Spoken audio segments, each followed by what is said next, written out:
कल ही अभी 4-5 दिन का द्वारका धाम में सत्संग था।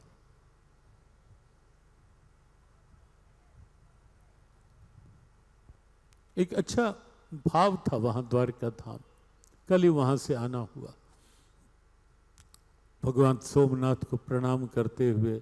और द्वारका जी के एक अच्छे सत्संग भाव के साथ। और 2 दिन पहले ही जब भेंट द्वारका जाना हुआ और वहां जाकर जब उस भाव में मन को लाने का प्रयास हुआ कि क्या वो समय रहा होगा कि जब एक निर्धन बिल्कुल फटे हाल विप्र द्वार पर आया होगा यहां, और क्या वो भाव रहा होगा और सनातन संस्कृति की क्या उच्चता रही होगी, क्या महानता वहां उस समय प्रकट हुई होगी कि जब सनातन का ब्रह्म बाहर आए हुए एक निर्धन विप्र को जानकारी मिलने पर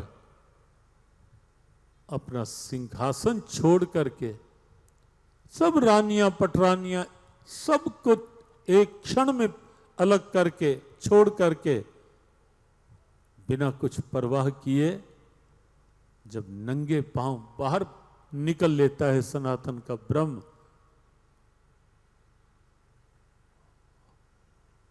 और एक ऐसे व्यक्ति को जिसके सर पर पगड़ी नहीं, कमीज नहीं पहन रखी, शीश पगा न छगा तन पे, और जाने ना बसे के ही गामा, धोती फटी लटी दुपटी, पांव उपान की नहीं सामा, पांव में जूते नहीं है, फटी हुई धोती है, कमीज नहीं है, एक बस पुराना सा वस्त्र ऊपर रखा हुआ है जिसकी एक कोने में बांध रखा है कुछ तंदुल। और ऐसे व्यक्ति को देखकर समझा जा सकता है ऐसे भावों से कि सनातन क्या है, सनातन की सोच क्या है, और सनातन का ब्रह्म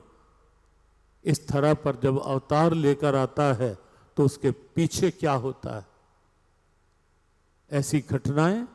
उस सनातन की दिव्यता को भी व्यक्त करती है विश्व के सामने कि यहां मैत्री भी केवल उस आधार से नहीं है, यहां बड़प्पन भी केवल बाहर के पद का नहीं, धन का नहीं, कुछ और नहीं,